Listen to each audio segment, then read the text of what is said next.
How to reset and initialize CH710.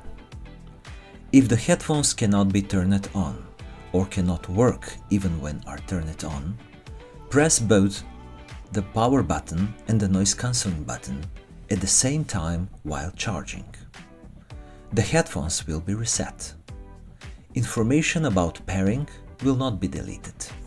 If the headphones does not work correctly, even after resetting, then they must be initialized to restore all factory settings. How to do this? Turn off the headset while the USB cable is disconnected and then press and hold the power button and the play button at the same time for 7 seconds or more.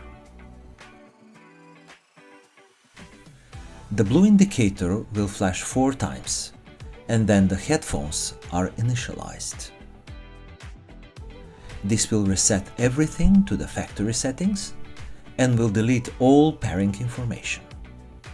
So, you must delete pairing on your phone and then pair them again.